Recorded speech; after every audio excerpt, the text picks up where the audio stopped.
नमस्कार मित्रांनो, जर तुम्ही भगवान श्री हरी विष्णूला एकदा तरी तुळशीचे पान अर्पण केले असेल तर तुम्ही ही कथा जरूर ऐकावी। एकदा शील आणि सुशील नावाचे दोन पार्षद भगवान विष्णूंना विचारू लागले, भगवान, आम्ही तुमच्या अनेक भक्तांना पृथ्वीवरून वैकुंठाला दिव्य विमानात आणले आहे। तुमच्याकडे अनन्य भक्त आहेत जे रोज तुमची पूजा करतात आणि तुम्हाला सर्व प्रकारचे नैवेद्य देतात। या कारणास्तव ते सर्व वैकुंठ लोकाची प्राप्ती करतात। पण हे परमेश्वरा, आज आमच्या मनात एक शंका आहे जी आम्ही तुम्हाला विचारू इच्छितो। भगवान विष्णू हस्त हस्त म्हणतात, अशी कोणती शंका आहे जी तुम्हा दोघांना त्रास देत आहे? तुमच्या मनात जी काही शंका असेल ती डगमगता विचारा, मी तुमची शंका नक्कीच सोडवीन। पार्षद म्हणू लागले, हे भगवंत, आज आम्ही एका ब्राह्मणाला विमानात बसवून वैकुंठ जगात आणले आहे। त्या ब्राह्मणाने कधीही विधीप्रमाणे तुमची पूजा केली नाही आणि कधी एकादशीचे व्रतही केले नाही, तरीही तुम्ही त्या ब्राह्मणाला वैकुंठ लोकात आणायला का सांगितले? ब्राह्मणाने कोणते सत्कर्म केले आहे ते कृपया सांगा। त्या ब्राह्मणाच्या त्या महान गुणाबद्दल आम्हाला जाणून घ्यायचे आहे। भगवान विष्णू म्हणतात, हे सेवकांनो, तुम्ही योग्य प्रश्न विचारला आहे। त्या ब्राह्मणाला विष्णुलोकात जाण्याचा निश्चितच अधिकार होता, म्हणूनच आम्ही तुम्हा दोघांना त्याला वैकुंठ लोकात आणण्याची आज्ञा केली होती। तुमची ही शंका दूर करण्यासाठी मी तुम्हाला त्या ब्राह्मणाची कथा सांगतो। या कथेद्वारे तुम्हाला तुमच्या सर्व प्रश्नांची उत्तरे मिळतील, म्हणूनच तुम्ही दोघांनी ही कथा लक्षपूर्वक ऐकावी। भगवान विष्णू सांगतात की जो कोणी भक्त ही कथा ऐकतो त्याची सर्व पापे नष्ट होतात आणि शेवटी त्याला वैकुंठ जगात स्थान मिळते। भगवान विष्णूचे असे शब्द ऐकून पार्षद म्हणू लागले, हे भगवान, आम्ही खूप भाग्यवान आहोत की आम्हाला तुमच्या तोंडून ही कथा ऐकायला मिळत आहे। कृपया आम्हाला ती कथा सांगा, आम्ही एकाग्र होऊन या कथेचा आनंद घेऊ। त्यानंतर भगवान विष्णू कथा सांगू लागतात। श्री हरी विष्णूजी म्हणतात की प्राचीन काळी काशीपुरीत राजा चंद्रसेन नावाचा चक्रवर्ती सम्राट हा राज्य करत होता। त्याच्या अधिपत्याखालील सर्व देश चंद्रसेनच्या नावाने प्रसिद्ध होते। महाराज चंद्रसेनने या ग्रहावर राज्य केले। त्याच्या राज्यात कोणताही मनुष्य गरीब, दुःखी किंवा आजारी नव्हता। त्याची सर्व प्रजा अत्यंत समाधानी व भाग्यवान होते। महाराज चंद्रसेनने मोजता येणार नाही इतके यज्ञ केले। त्यांनी गंगा नदीच्या काठावर अनेक आश्रम बांधले, ऋषीमुनींना यज्ञ इत्यादी धार्मिक कार्य करण्यासाठी जागा उपलब्ध करून दिली आणि अनेक तलाव खोदले। मग एके दिवशी महाराज चंद्रसेन अनंतशर नावाच्या तीर्थक्षेत्री गेले। तिथे भगवान विष्णूचे खूप सुंदर मंदिर होते। त्या मंदिरात विष्णूची अतिशय सुंदर मूर्ती होती। महाराज चंद्रसेनने विधीप्रमाणे भगवान विष्णूची पूजा केली। त्यांनी त्याला माणिक, मोती, सोने इत्यादी सुंदर रत्ने अर्पण केली आणि विविध प्रकारची फुले देऊन भगवंताची पूजा केली आणि त्याला साष्टांग नमस्कार केला। नमस्कार करून महाराज चंद्रसेन त्याच मंदिरात आसनावर बसले। नंतर काही काळानंतर एक गरीब ब्राह्मण जो त्यांच्या काशी नगरीचा रहिवासी होता तो त्या मंदिरात आला। त्यांच्या हातात पूजेचे साहित्य आणि तुळशीचा गटा होता। त्या ब्राह्मणाचे नाव विष्णुदेव होते। महाराजांची नजर त्या गरीब ब्राह्मणावर पडली। तो ब्राह्मण मंदिरात प्रवेश करून भगवान विष्णूच्या मूर्तीजवळ गेला आणि भगवान विष्णूचे नामस्मरण करून त्याने मूर्तीवर तुळशीची डाळ आणि मंजरी ठेवली आणि नमस्कार केला। महाराज चंद्रसेनने पूर्वी जी रत्ने, हिरे आणि सोन्याने देवाची पूजा केली होती ती त्या ब्राह्मणाच्या तुळशीच्या पानाखाली झाकली गेली। हे पाहून महाराज चंद्रसेनला खूप राग आला। महाराज म्हणू लागले, अरे ब्राह्मण, तुला दिसत नाही का? आम्ही विधीनुसार भगवान विष्णूची पूजा केली आणि त्यांना सोन्याचे, माणिक आणि मोत्याचे दागिने अर्पण केले आणि तुम्ही ही तुळशीची पाने ठेवून मूर्तीचे सौंदर्य का खराब करत आहात? मला सांग, तू असं का केलंस? मला असे वाटते की तू खूप मूर्ख माणूस आहेस। सोन्याच्या दागिन्यांनी देवाची मूर्ती इतकी सुंदर दिसत होती, पण तू पूजास्थळ अस्वच्छ केले आहेस। देवाची उपासना कशी करावी हेही तुला समजत नाही का? तुम्हाला भगवान विष्णूची पूजा कशी केली जाते हे माहित नाही असे दिसते। म्हणूनच तुम्ही अतिशय सुंदर अलंकारांनी सजवलेल्या देवाच्या मूर्तीला पानांनी मढवले आहे. तुझ्या या विचित्र वागण्याचा मला खूप आश्चर्य वाटतंय. तेव्हा तो विष्णुदेव ब्राह्मण म्हणू लागला, हे राजा, तुला स्वतःला भक्तीचे काही कळत नाही. तुम्हाला तुमच्या संपत्तीचा खूप अभिमान आहे, म्हणूनच तुम्हाला ही तुळशीची पाने एखाद्या सामान्य झाडाच्या पानांसारखी वाटतात. तेव्हा महाराज चंद्रसेन म्हणू लागले, अरे गरीब ब्राह्मणा, तुला कशाचा अभिमान आहे? तुम्हाला तुमच्या भक्तीचा आणि ज्ञानाचा खूप अभिमान वाटत आहे. सांग, किती खरी भक्ती आहे तुझी? जर तुम्ही देवाला प्रिय असता, देव तुमच्या भक्तीवर प्रसन्न असता, तर आज तुम्ही गरीब राहिले नसते. भगवान विष्णूंना प्रसन्न करण्यासाठी तू कधीच यज्ञ, दान वगैरे केले नाहीस असे दिसते, त्यामुळे तू दरिद्री झाला आहेस. भगवान विष्णूच्या कृपेने मी काशीपूरचा सम्राट झालो आहे आणि माझ्याकडे सर्व प्रकारची ऐश्वर्ये आहेत. तुमची तुमच्या भक्तीवर एवढी श्रद्धा असेल तर आजच काय ते ठरेल. महाराज म्हणाले, येथे उपस्थित असलेल्या सर्व ब्राह्मणांनी कान देऊन ऐकावे. हा ब्राह्मण आणि मी आमच्यापैकी कोणाला प्रथम विष्णूचे दर्शन होते. जो कोणी भगवान विष्णूला प्रसन्न करून प्रथम त्यांना पाहतो, तोच सर्वश्रेष्ठ भक्त म्हटला जाईल. यावरून सर्व लोकांना कळेल की कोणाची किती खरी भक्ती आहे. मग त्या ब्राह्मणाने महाराज चंद्रसेनची अट मान्य करून आपल्या घरी गेले. महाराज चंद्रसेन ही आपल्या राजवाड्यात गेले. महाराज चंद्रसेनने महर्षी वशिष्ठांना बोलावून मोठा वैष्णव यज्ञ आयोजित केला.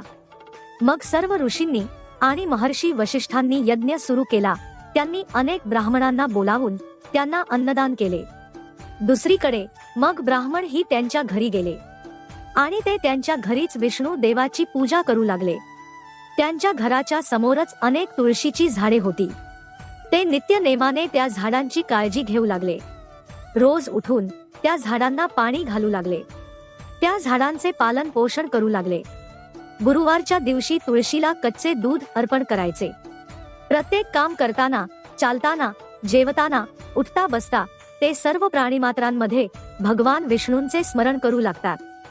तर दुसरीकडे महाराज चंद्रसेन वैष्णव यज्ञ, दान इत्यादी द्वारे भगवान विष्णूची पूजा करू लागतात. आणि विष्णुदेव आपल्या घरीच तुळशीच्या रोपांना जल अर्पण करून त्यांचे नामस्मरण करत भगवान विष्णूची पूजा करू लागतात. काही काळानंतर एके दिवशी ब्राह्मण आपल्या नित्यकर्मातून संन्यास घेतल्यानंतर अन्न तयार करून तुळशीला जल अर्पण करण्यासाठी गेले. त्यानंतर जेव्हा ते घरात आले, तेव्हा त्याने पाहिले की कोणीतरी त्याचे अन्न चोरले आहे. ब्राह्मणाच्या लक्षात आले की घरात अन्न कमी आहे. मग त्यांनी पुन्हा अन्न तयार केले नाही, कारण संध्याकाळच्या पूजेसाठी त्यांची वेळ संपत होती, ज्यामुळे त्यांची दिनचर्या खंडित झाली होती, म्हणून ते उपाशी राहिले. त्यानंतर दुसऱ्या दिवशी त्याने अन्न तयार केले, तुळशीची पाने घरात ठेवली आणि तुळशीला पाणी द्यायला गेले आणि पुन्हा कोणीतरी त्याचे अन्न चोरले. जेव्हा ब्राह्मण घरात आले, तेव्हा त्यांनी पाहिले की आज पुन्हा कोणीतरी त्यांचे अन्न चोरले आहे. अशा प्रकारे 7 दिवस कोणीतरी येऊन त्यांचे अन्न चोरत होते. हे पाहून ब्राह्मण अचंबित झाले. ते विचार करू लागले, अरे हा कोण आहे जो रोज येऊन माझे जेवण चोरतो? मी माझे सर्व काही सोडून संन्यास घेतला आहे आणि या जंगलात राहत आहे. आता मी ही जागा सोडू शकत नाही. असे चालू राहिले तर मला मृत्यू येईल. आता मी रोज उपाशी राहून कसे जगणार? आज मी स्वतः तयार केलेल्या अन्नाचे रक्षण मी स्वतः करेन. बघू कोण येतन्य आणि कोण अन्न चोरतन्य. असा विचार करून ब्राह्मण अन्न तयार करून घरात ठेवतो आणि जवळच्या ठिकाणी लपतो. दरम्यान एक पातळ चांडाळ त्या ठिकाणी येतो आणि ब्राह्मणांनी तयार केलेले अन्न चोरण्यास सुरुवात करतो. त्याला पाहून ब्राह्मणाला त्याची फार दया आली. त्या चांडाळचे शरीर अतिशय अशक्त होते. त्याच्या चेहऱ्यावर नम्रता दिसत होती. शरीरात हाडे आणि कातडी शिवाय काहीच उरले नव्हते. अन्न चोरून चांडाळ निघू लागताच ब्राह्मण चांडाळला म्हणाला, अरे भाऊ, थांब. कोरडे अन्न का खातोस? हे तुपासोबत खा. ब्राह्मणाचा आवाज ऐकताच चांडाळ प्रचंड वेगाने पळू लागला आणि बेशुद्ध पडला. चांडाळ बेशुद्ध पडलेला पाहून ब्राह्मण पटकन त्याच्याकडे निघाले आणि त्याच्या तोंडात पाणी देऊ लागले. मग तो चांडाळ उभा राहिल्यावर ब्राह्मणाने त्याला विचारले, भाऊ, तू कोण आहेस? तुला खूप भूक लागली आहे, तुला अन्न हवे होते तर तू मला सांगायचे होते, मी तुला सर्व अन्न दिले असते. ब्राह्मणाचे बोलणे ऐकून चांडाळ हसायला लागला आणि त्याने आपले खरे रूप धारण केले. तो चांडाळ दुसरा तिसरा कोणी नसून साक्षात भगवान श्री हरी विष्णू होते, ज्यांच्या हातात शंख, चक्र आणि गदा होते. समोर उभा असलेला आपला भगवान पाहून भगवान विष्णूंना खूप आश्चर्य वाटले आणि ते भगवान विष्णूंना पुन्हा पुन्हा नमस्कार करू लागले.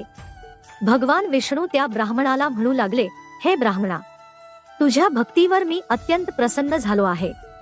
तुझी रोजची तुळशीची पूजा आणि तू तुझ्या दारात आलेल्या पाहुण्यांना ज्या प्रकारे नमस्कार करतोस त्यामुळे मी समाधानी आहे. तुझ्या भक्तीने प्रसन्न होऊन मी फक्त तुला दर्शन देण्यासाठी आलो आहे. आता तुम्ही या दिव्य विमानात बसा आणि वैकुंठाला जा आणि तिथे माझ्या बरोबर राहा. असे बोलून भगवान विष्णू तेथून अंतर्धान पावले. मग तो ब्राह्मण दैवी विमानात बसून वैकुंठ लोकात जाऊ लागला. त्याच वेळी ब्राह्मण दिव्य विमानात वैकुंठ लोकात जात असल्याचे महाराज चंद्रसेनने पाहिले तेव्हा त्यांना फार आश्चर्य वाटले. त्यांनी ताबडतोब ऋषी वशिष्ठांना बोलावून घेतले आणि म्हणाले, हे महर्षी, मी त्या ब्राह्मणाशी पैज लावली होती की भगवान विष्णू कोणाला प्रथम दर्शन देतील. मी हा प्रचंड वैष्णव यज्ञ करून दान, धर्म आणि कर्मकांड केले आहे, पण तो ब्राह्मण माझ्या आधी दैवी विमानात वैकुंठ लोकात जात आहे. मी असे कोणते काम केले नाही की ज्यामुळे भगवान विष्णू माझ्यावर प्रसन्न झाले नाही. मी विधीनुसार देवाची पूजा केली आहे आणि सर्व ब्राह्मणांना दान दिले आहे, परंतु आजपर्यंत भगवान विष्णू माझ्यावर प्रसन्न झाले नाही. म्हणूनच आता मला समजले की भगवान विष्णू केवळ दान आणि यज्ञांनी प्रसन्न होत नाहीत. ब्राह्मणाने माझ्यापेक्षा विशेष काहीतरी चांगले केले असावे, ज्यामुळे तो परमेश्वराच्या दर्शनाचा पात्र झाला आहे. असे सांगून महाराज चंद्रभान अत्यंत दुःखी झाले आणि त्यांनी प्राणत्याग करण्याचा निर्णय घेतला. त्याने आपले सिंहासन सोडले आणि त्याला मुले नव्हती. त्यांनी आयुष्यभर ब्रह्मचर्य व्रत पाळले होते, म्हणूनच त्यांनी आपल्या पुतण्याला सिंहासनावर बसवले आणि नंतर यज्ञाच्या अग्नीजवळ जाऊन त्यामध्ये उडी मारण्याचा प्रयत्न केला. तेव्हा देवर्षी नारदांनी त्या ठिकाणी प्रकट होऊन महाराज चंद्रभानला थांबवले. महाराज देवर्षी नारदांना म्हणू लागले, हे मुनिवर, आज मला थांबवू नकोस. माझा जन्म यशस्वी झाला, माझे सर्व यज्ञ आणि पूजाही यशस्वी झाली. मी आयुष्यभर भगवान विष्णूची पूजा केली, यज्ञ वगैरे केले, पण भगवान विष्णू त्या ब्राह्मणावर प्रसन्न झाले. मला लाज वाटत आहे. देवर्षी नारद म्हणू लागले, हे राजा, तुम्ही कोणतेही अनुचित काम केलेले नाही. तुमच्या भक्तीने देव प्रसन्न झाला आहे, पण आजपर्यंत तुम्ही भगवंताच्या दर्शनास योग्य असे कोणतेही काम केले नाही. तेव्हा महाराज चंद्रभान म्हणतात, हे देवर्षी नारद, मला सांगा, असे कोणते काम आहे ज्याने भगवान विष्णू प्रसन्न होऊन दर्शन देतात? माझ्या पूजेत काय कमी आहे? मी भगवान विष्णूंना विविध प्रकारचे माणिक आणि सोन्याचे दागिने अर्पण केले आहेत. मी यज्ञ केले आहे आणि दानही केले आहे. याशिवाय मी केले नाही असे कोणते काम उरले आहे? कृपया मला सांगा. तेव्हा देवर्षी नारद म्हणतात, हे राजा, तुम्ही भगवान विष्णूच्या पूजेत फक्त एकच गोष्ट वापरली नाही. याच कारणामुळे भगवान विष्णू तुम्हाला दर्शन देत नाही. तुम्ही तुळशीची पाने वापरले नाही. ब्राह्मणाने भगवान विष्णूला तुळशीची पाने अर्पण केली, तर तुम्ही तुळशीच्या पानांना सामान्य झाडाची पाने म्हणत त्यांचा अपमान केला आहे. भगवान विष्णूला तुळशीची पाने सर्वात जास्त आवडतात. तुळशीपत्रासमोर तुमचे सोन्याचे दागिने, माणिक, मोती, संपत्ती, दान हे सर्व नगण्य आहे. आणि जर तुम्हाला भगवान विष्णूंचे दर्शन घ्यायचे असेल तर त्यांना तुळशीपत्र अर्पण करा. भगवान विष्णू तुळशीच्या पानांशिवाय कोणत्याही प्रकारचा नैवेद्य स्वीकारत नाहीत. त्या ब्राह्मणाने दररोज तुळशीच्या रोपांची सेवा केली आणि भगवान विष्णूला दररोज तुळशीची पाने अर्पण केली. म्हणूनच त्यांनी भगवान विष्णूचे प्रत्यक्ष दर्शन घेतले आहे. म्हणूनच हे राजा, तूही तुळशीची रोपे लावा, तुळशीची काळजी घ्या आणि भगवान विष्णूला तुळशीची पाने अर्पण करा.